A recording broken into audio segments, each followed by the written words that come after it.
A love this bold had no rules. A connection this deep had no map. This is the story of three women who chose each other, embracing the beautiful chaos of a radical triad and building a passionate, enduring romance that proved forever could hold more than two. Before we jump in, make sure you're subscribed for more lesbian stories. Part 1. The conductor, Ilara. The first time Ilara saw them, she was conducting a storm. Not a meteorological one, but a musical one. On the podium of the city's premier concert hall, her baton was a lightning rod, her arms weaving the thunderous crescendo of Tchaikovsky's Pathetique Symphony. Her black tuxedo was sharp and severe against the warm glow of the stage lights, her dark hair pulled into a tight, impeccable bun. Every musician in the orchestra followed the fierce, graceful arc of her movements, 100 instruments becoming a single, breathing entity under her command.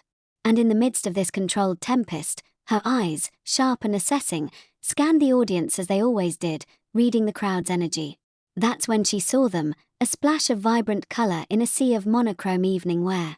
A woman with hair the color of autumn leaves, a deep, burnished auburn that fell in soft waves around her shoulders. She was leaning in, whispering something to her companion, her eyes crinkling at the corners with a smile that seemed to hold its own light. And the woman beside her. Ilara's baton almost faltered. She was all sharp, elegant lines and cool composure, her platinum blonde hair cut in a severe, jaw-length bob that should have looked harsh but instead framed a face of startling, classical beauty. She listened to the auburn-haired woman, her expression an unreadable mask, but her body was angled towards her with an intensity that spoke of deep focus. They were a study in contrasts. Fire and ice. Warmth and reserve. And for a split second, in the middle of the symphony's most devastatingly beautiful movement, Ilara felt a strange, synchronous pull in her chest, as if her heart were trying to harmonize with the two of them. She forced her attention back to the violins, to the sobbing melody she was drawing from them, but the image of the two women was burned onto her retinas. After the final, heart-wrenching chord faded into a profound silence, and the applause erupted like breaking waves, Ilara took her bows, her smile professional and distant. But her mind was elsewhere. As was her custom, she declined the post-concert receptions, the schmoozing with benefactors. She needed the quiet, the decompression. She slipped out a side door into the cool, damp night, the city lights blurring on the wet pavement.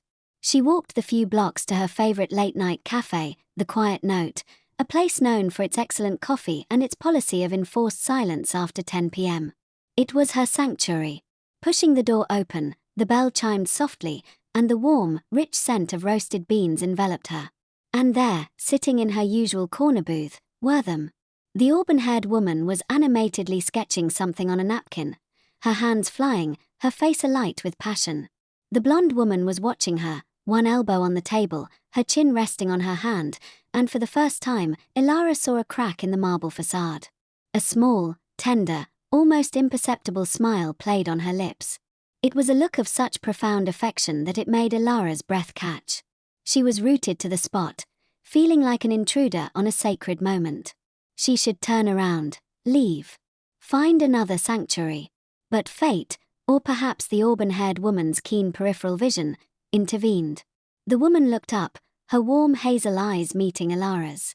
Recognition flashed within them, followed by open, delighted surprise. "Oh, you're her," she said, her voice a hushed exclamation in the quiet room. It was a warm, melodic sound. The conductor. That was, wow. I'm still shaking. She held up her hand as if to demonstrate a tremor. The blonde woman turned, and her cool, grey-blue eyes swept over Ilara. The tender smile was gone, replaced by a polite, neutral curiosity. It was unnervingly direct. Ilara felt uncharacteristically flustered. Off her podium, out of her element, she was just a woman in a tuxedo feeling suddenly exposed. "Thank you," she said, her own voice softer than she intended. "I'm glad you enjoyed it." "Enjoyed it? We were eviscerated in the best possible way," the auburn-haired woman said with a grin. "I'm Chloe. This is Isolde." "Ilara," she replied, gesturing vaguely to herself. "Would you like to join us?" Chloe asked, gesturing to the empty space in their circular booth. "I promise we'll be quiet. We know the rules." Isolde's eyebrow arched almost imperceptibly, but she didn't object. She just continued her quiet assessment. Ilara, a woman who built walls for a living, whose entire existence was about control and precision, heard herself say, "I'd like that." She slid into the booth, the leather sighing under her weight. The space was intimate. She could smell Chloe's scent, vanilla and citrus, and Isolde's, something clean and sharp like ozone and sandalwood. They communicated in whispers and on napkins for a while. Chloe, it turned out, was an architect, hence the sketching. She was designing a new public library and was explaining her vision for a light-filled atrium. Isolde was a literary translator, working primarily from Russian and German. She spoke sparingly, but when she did, her words were precise and carried weight. Ilara learned that they had been together for 5 years. They fit together with the easy comfort of a long-established couple, yet their dynamic was fascinating. Chloe was the sun, radiating energy and warmth, pulling responses from the reserved Isolde, who was like the moon, reflecting that light in her own, quieter way. Ilara found herself talking not about the symphony, but about her childhood in Greece, about the way the wind sounded through the olive trees on her grandmother's farm, a sound she always tried to capture in the woodwinds. She talked about the loneliness of her job, the constant travel, the pressure. Chloe listened with empathetic eyes, her hand sometimes gesturing to emphasize a point, once brushing against Ilara's wrist. A simple, accidental touch that sent a jolt through her. Isolde listened, her gaze intense, processing. Once, when Ilara described the feeling of standing before a new orchestra for the first time, a terrifying and exhilarating leap of faith, Isolde gave a slow, single nod of understanding. It was Isolde who broke the cafe's silence rule first, her voice a low, captivating murmur. It's like reading a new author's voice for the first time. You have to learn their rhythm, their cadence, before you can hope to translate their soul. Their eyes met, and in that moment, Ilara felt seen in a way she hadn't in years. Not as Maestro Vassilou, the prodigy conductor, but as Ilara, the woman who was sometimes scared and often lonely. They were the last to leave the cafe. Standing on the pavement under a misty halo around a street lamp, the goodbyes felt awkwardly final. "It was really wonderful to meet you, Ilara," Chloe said, sincerity shining in her eyes. She squeezed Ilara's arm, a warm, friendly pressure. Isolde simply offered a slight, formal nod. "A pleasure." Ilara watched them walk away, Chloe's arm linked through Isolde's, their figures merging into one shadow. She felt a pang of something acute and yearning. She had conducted 100 love stories on stage, but she had never believed one could exist for her that felt so complete. She had always been too intense, too married to her work, too much. Yet, for 2 hours in a quiet cafe, she hadn't felt too much at all. She had felt just right. A week later, a package arrived at her agent's office, forwarded to her hotel. It was a book of photography, images of stark, modern structures juxtaposed with ancient, natural landscapes. The note inside was written in an elegant, slanted script. "Maestro Vassilou, your description of the wind in the olives reminded me of this photographer's work. He captures the architecture of nature. I thought you might appreciate it." There was no return address. Ilara traced the sharp, black ink of the initial I. Isolde. Of course. It was a gesture so perfectly her. Perceptive, intellectual, and deeply personal without being overt. Ilara's response was to send 2 tickets to her next performance, a program of Debussy and Ravel, with a note of her own. "The music is all about light and water. It made me think of an architect's drawings and the flow of words from one language to another. I hope you can come." They came. And afterwards, they went for a drink at a noisy, vibrant bar, a deliberate contrast to their first meeting. The conversation was easier, louder, filled with Chloe's laughter and Isolde's dry, witty observations. Ilara learned that Chloe could talk about concrete load-bearing walls with the same passion most people reserved for poetry, and that Isolde, after a second glass of wine, could recite Akhmatova in Russian with a low, haunting cadence that made the hairs on Ilara's arms stand up. The third time they met, it was for dinner at Isolde and Chloe's apartment. It was a beautiful, spacious loft, a reflection of both of them. One wall was dominated by floor-to-ceiling bookshelves, meticulously organized. Another was a giant pinboard overflowing with Chloe's architectural sketches, blueprints, and swatches of material. It was a space of organized creativity, a harmony of two different disciplines. Ilara brought wine and a nervous energy she couldn't quell. She was in their home, their sanctuary. She was an outsider peering into a world she desperately wanted to be part of. Chloe cooked, a chaotic, joyful process that involved a lot of garlic, red wine, and laughter. Isolde set the table with a precise, elegant arrangement of cutlery and simple ceramic plates. Ilara was put to work chopping vegetables, and for a while, she felt like a cog that had suddenly slotted into a machine she hadn't known was missing a part. During dinner, the conversation turned to love, as it often does with wine and good food and the vulnerability of a shared space. "I've never really understood the binary," Chloe said, twirling pasta onto her fork. "People are just people. Hearts are just hearts. I fall for the person, not the packaging." She shrugged, as if it were the simplest truth in the world. Ilara understood then that Chloe's love was as expansive and open as her architectural visions. Isolde was quieter. "For me," she said, her voice measured, "it has always been women. There is a complexity, a depth I find there. A language I understand." Her eyes flickered to Chloe, and then, for a breathtaking second, to Ilara. Later, as Ilara was helping Chloe clear the plates, their hands brushed over the sink. This time, it wasn't an accident. Chloe's hand stilled, and she looked at Ilara, her expression soft and questioning. The air crackled with unspoken things. "I should go," Ilara whispered, her voice hoarse. Isolde walked her to the door. The hallway was quiet. They stood there for a moment, the silence stretching, taut and meaningful. "Thank you for tonight, Isolde," Ilara said. "Thank you for coming, Ilara," Isolde replied. Her use of her full name felt intimate. Then, with a bravery that shocked Ilara to her core, Isolde leaned forward and pressed a soft, firm kiss to her cheek. Her lips were cool, but the spot they touched burned. "Good night, conductor," Isolde murmured, and then closed the door. Ilara stood in the empty hallway, her hand pressed to her cheek. She was composed of contradictions, the roaring applause of a concert hall and the deafening silence of a closed door, the fierce control of her baton and the utter loss of control in her heartbeat. She was falling, not for one woman, but for two. And she had no idea what to do about it. Part 2. The Architect and the Translator.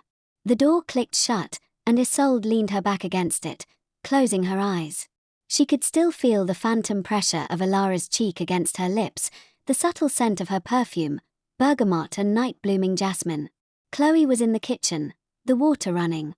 Isolde could feel the weight of the evening, the shift in the atmosphere of their home, a home they had built so carefully together. She found Chloe staring out the kitchen window into the dark city, her hands gripping the edge of the sink. "She's incredible," Chloe said, her voice barely a whisper. She wasn't looking at Isolde. "She is," Isolde agreed, her own voice steady, though her heart was anything but. Chloe turned then, her eyes bright with a tumult of emotions. Awe, fear, excitement, guilt. I feel. I can't stop thinking about her. And the way she looks at you." Isolde crossed the room and took Chloe's damp hands in her own. They were warm, always so warm. "I know. I feel it too." They had always had a policy of radical honesty. It was the bedrock of their relationship. They had navigated career changes, family strife, and the simple, slow evolution of a long-term love with unflinching communication. But this was uncharted territory. "What is this feeling?" Chloe asked, her voice pleading for an answer Isolde didn't have. "It doesn't feel like a threat to us. It feels like an expansion." Isolde, the translator, searched for the right words. "It feels like a chord resolving in a key we didn't know we were playing in." Chloe let out a shaky breath, a tear escaping down her cheek. "Yes. Exactly that." She squeezed Isolde's hands. "I'm scared." "So am I," Isolde admitted. It was a rare confession. "But we have always been an us. A unit. This feels like it could be a new kind of us. If we are brave enough." They talked long into the night, curled together on their sofa, the remains of the dinner forgotten. They talked about jealousy, about logistics, about love. They dissected every look, every word, every charged silence from the evening. They acknowledged the sheer improbability of it. A world-renowned conductor, a woman who lived out of a suitcase, stepping into their stable, carefully constructed life. She's so transient, Chloe said, her head on Isolde's shoulder. Her life is in airports and hotel rooms. And yet she seeks out quiet cafes and home-cooked meals, Isolde countered softly.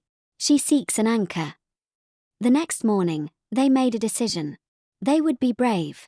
They would extend an invitation, lay their cards on the table, and see if Alara was even playing the same game. The invitation was to a weekend at a rented cabin in the woods, 2 hours north of the city. It was neutral territory, away from their home and her hotel. The message was from both of them. We're escaping the city this weekend. There's a cabin, a lake, and no cell service. We'd love for you to join us. No pressure. Just peace and quiet. C and I. Ilara's response was immediate. I'll bring the wine. The drive up was beautiful, the dense cityscape gradually giving way to rolling hills and then to dense, pine-filled forests. Ilara drove, her rented SUV filled with the tension of unspoken possibilities. Chloe, in the passenger seat, navigated with a paper map, her fingers tracing the routes. Isolde sat in the back, observing the way the sunlight dappled through the trees onto Ilara's hands on the steering wheel. The cabin was perfect, rustic but comfortable, perched on the edge of a still, glassy lake that perfectly reflected the autumn colors of the trees. For the first day, they simply existed. They read books in comfortable silence on the dock. They went for a long hike, Chloe pointing out the natural architecture of bird nests and beaver dams, Isolde naming the trees and plants in Latin, German, and Russian. Ilara listened, absorbing it all, her conductor's mind appreciating the natural symphony around them. The rustle of leaves, the call of a loon, the crackle of their footsteps on the path. She was quieter than usual, watching them, learning the rhythm of their partnership. She saw how Isolde would automatically hand Chloe a water bottle just as she was about to ask for it. She saw how Chloe would unconsciously reach back to find Isolde's hand when the path got steep. Their love was a silent, efficient language, and Ilara was a fascinated student. That night, they built a fire in the stone fireplace. Chloe opened the wine, and they sat on a thick woolen rug, the flames painting their faces in gold and shadow. The conversation turned deep and personal, fueled by the intimacy of the fire and the isolation of the woods. They spoke of past loves, of heartbreaks, of the things that shaped them. Ilara spoke of her first love, a violinist in her youth orchestra, and how it had ended when their careers pulled them in different directions. It felt like a duet that was never finished, she said, her voice wistful. We just stopped playing. Chloe shared a story of a college boyfriend, a kind and funny man she'd loved deeply but ultimately couldn't build a life with. I loved him, but I wasn't in love with him. I felt like I was living in a house designed by someone else. It was beautiful, but it wasn't mine. She then spoke of her first relationship with a woman, an artist, and the explosive, creative, and ultimately destructive passion of it. It was like a firework. Brilliant, but it burned out too fast. She looked at Isolde, her love evident. Then I found my foundation. Isolde was last. Her stories were fewer, her relationships more intense and more private. She spoke of a professor in graduate school, a brilliant, fierce woman who had taught her about love and literature in equal measure, a relationship that had ended with a painful, necessary distance.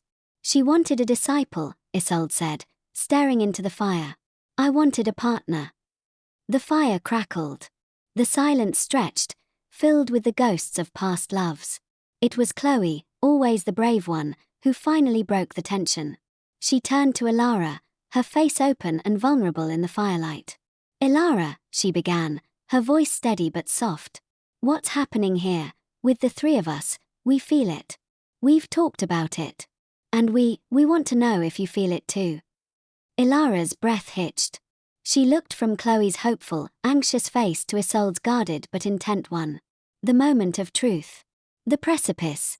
I feel it, she confessed, the words a relief and a terror to utter. I have since that night in the cafe. I feel drawn to both of you. In ways I don't fully understand. It's like I've been reading a score my whole life and suddenly found two melodies I never knew were missing, but now I can't imagine the piece without them. Isolde leaned forward, her grey-blue eyes capturing the firelight. And what do you want to do with those melodies, Ilara? The question hung in the air. It was an invitation, a challenge. Ilara looked at them, these two incredible women who had built a beautiful, strong love together. She thought of her life of transit, of hotel rooms, of temporary connections. She thought of the profound sense of belonging she felt in their presence, in their home, on this rug before the fire. I want to see if they harmonize, she whispered. Chloe reached out first, her hand covering Ilara's. Her touch was warm and sure. Then, moving with a slow, deliberate grace that made Ilara's heart stop, Isolde reached out and placed her hand over both of theirs. Her touch was cool, her fingers slender and strong. It was just hands. 3 hands, stacked together on a woolen rug. But it was a covenant. A beginning. The following hours were a blur of tenderness and discovery. They didn't move to the bedroom, not yet. They stayed by the fire, talking, laughing, crying. They mapped the new boundaries of their relationship, speaking of fears and hopes with a raw honesty that was terrifying and exhilarating. It was Isolde who initiated the first kiss. She leaned over and brushed her lips against Ilara's, a kiss as precise and meaningful as her words. It was a question. Ilara answered by deepening it, her hand coming up to cup Isolde's jaw, feeling the steady pulse under her skin. Chloe watched, her eyes full of tears and wonder, and when they parted, she kissed Ilara too. Her kiss was different, warmer, more enthusiastic, full of joyful discovery. Then Chloe turned and kissed Isolde, a deep, familiar kiss that spoke of years of love and practice, but now infused with a new, shared excitement. Later, they moved to the large bed in the loft, the moonlight streaming through the window, painting silver stripes on their skin. It was not a night of passionate frenzy, but of slow, reverent exploration. They learned the landscape of each other's bodies with a tenderness that bordered on worship. Ilara traced the freckles on Chloe's shoulders, learned the sensitive spot on Isolde's hip. Chloe marveled at the strength in Ilara's hands, the same hands that commanded orchestras, now trembling as they touched her. Isolde, usually so reserved, was breathtakingly present, her quiet intensity focused wholly on them, her touches and whispers a language of devotion exclusively for her lover and this incredible new woman between them. It was a symphony of 3 parts, a complex, intertwining arrangement of giving and receiving, of learning and knowing. And when they finally fell asleep, limbs entangled, breaths synchronizing in the cool night air, it felt less like a beginning and more like a homecoming. Part 3. The Symphony. Building a life for 3 was, as Chloe put it, the most beautiful design challenge she had ever undertaken. It was not without its difficulties. Ilara's career still required immense travel. There were lonely nights in foreign cities for her, and nights where Chloe and Isolde had to learn to be a couple of 2 again, missing their third. Jealousy, that green-eyed monster, occasionally reared its head, not out of mistrust, but out of a simple, human longing for time and connection. They had to learn to communicate on a whole new level. They had weekly check-ins, sometimes over fancy dinners, sometimes over takeout on the living room floor, where they would voice insecurities, needs, and desires. Isolde struggled sometimes with sharing Chloe, with the fear that the unique, precious dynamic they had built over 5 years would be diluted. But she came to see that it wasn't being diluted, it was being enriched. Ilara didn't come between them. She connected to each of them individually and to the unit they formed, strengthening its bonds. Chloe, for all her openness, sometimes feared she was too much, that her boundless energy would overwhelm the 2 more reserved women in her life. But she found that Ilara thrived on her warmth, and Isolde cherished it as her steady sun. Ilara's greatest fear was her own transience. She feared she was a temporary guest in their stable world, that eventually her absence would outweigh her presence. But they consistently proved her wrong. They sent her care packages when she was on tour, books from Isolde, silly sketches, and local coffee beans from Chloe. They framed a world map and pinned all her tour locations, a web of lines connecting her to them, to home. Home. The loft became her home, too. A drawer was cleared for her. Her favorite tea appeared in the cupboard. Her score notes began to mingle with Chloe's blueprints on the dining table. The first major test came 8 months in. Ilara was offered a prestigious, year-long position as a guest conductor with the Berlin Philharmonic. It was the kind of career-making offer she had worked for her entire life. Her first instinct was to refuse it. The thought of being away from them for that long was a physical pain in her chest. "Don't you dare," Chloe said, her voice fierce, when Ilara voiced her hesitation. "This is your dream." Isolde took her hand, her expression solemn. "We are not a cage, Ilara. We are your anchor." An anchor allows a ship to stay safe in a storm, but it also allows it to venture out to sea, knowing it has a place to return to. So, they designed a new rhythm. Ilara took the position.